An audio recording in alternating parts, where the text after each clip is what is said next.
Jason English here with Ripple Effect Consulting.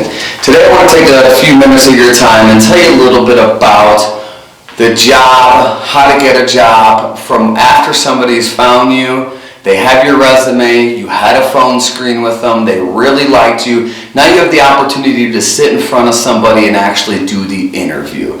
There's a couple of things that I think are really important. A lot of people today aren't doing it, and we're as a company that interviews hundreds, thousands of people in a year, we're seeing this more and more, and it's causing a lot of people not to actually get a position when I think that they're qualified or they could get a position. Some really simple things that should be second nature, I feel like, but aren't in today's society. So first thing I want to talk about is your resume.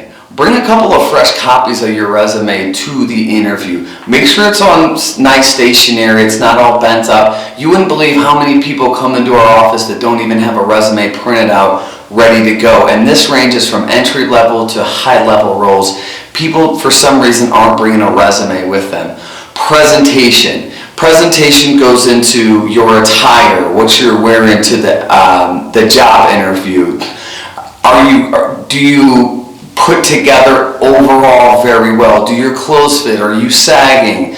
Are your clothes too big? Or is your just overall your presentation, how you look? Do you look presentable? Do you look like somebody that can be put in front of clients? Think about that. Another thing is know who you're interviewing with. Believe it or not, so many people come up here and say, hey, how you doing today? Who you here to see? First thing they do is pull out their cell phone to look, oh, I don't know. That shows a complete lack of preparation. It's completely unprofessional, and you look like a freaking idiot. Just plain and simple. So know who you're interviewing with, and to piggyback on that, know what the job is. Know what the job is that you're interviewing for. Know what the company does. Do your research on the company before you even walk in the door. Have questions ready for your interviewer. There is such thing as stupid questions. And what I mean by that is if you're asking questions, think about it as far as preparation goes. If you're asking questions that is on the home page, the answers on the home page of a website, you're looking like an idiot. Hey, tell me a little bit about what you guys do. Well, there's the internet for that. Do your own research. Example of a really good question is what has made somebody like this successful in the past? What attributes makes this somebody that would be really good in this position? That's an example of a really good question. Don't be afraid to show some personality. Show who you are as a person. Most people really want to work with people that they feel comfortable with, that they like, that have just that kind of it factor.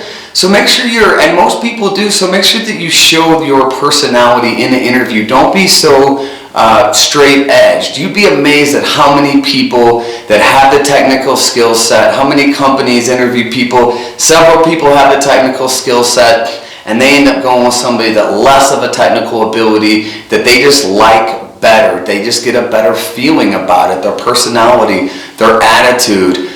They're more comfortable. A lot of companies, if you're close in skill set, will teach you the skill sets you need to be successful in their role, but they really want to be with somebody, train somebody that they feel like, they like being around. Your attitude. Attitude is super important. When you walk in the door, are you one of those people that say, hey, what are you going to do for me? Tell me about your benefits. Tell me how many days I get off. That's garbage. Nobody wants to hear that. Get the job first. Don't get me wrong. Benefits are exceptionally important. I understand. But talk about the benefits at the right time. The right time to talk about benefits is after you have a job offer, further in it, not the first interview. So have that, what can I do for you, not what are you going to do for me. Get the job first, and then you can find out what the company is really going to do for you. Eagerness. Just be eager. Hey, even if you don't want the position, make it like you want the position. You want to show some sort of urgency, some sort of eagerness. Write a thank you letter. That's really important. I always encourage people to write a follow-up. Get in the habit of writing a follow-up. Use the individual's names that you met with and bring up something in the conversation, especially if it's a position you want. And you guys talked about the ability to have high attention to detail. Hey Sarah, I really enjoyed our conversation. I think that when we touched on attention to detail, it was something that I could really strive towards. It's something that I could really benefit the company. Lastly is just be likable. Overall, are you somebody they want to work with? Your presentation, your resume, do you show up and are you likable? Are you somebody that you would want to sit next to 1/3 of your life and hang out with? Are you likable? Do you present yourself in that same light? That's exceptionally important.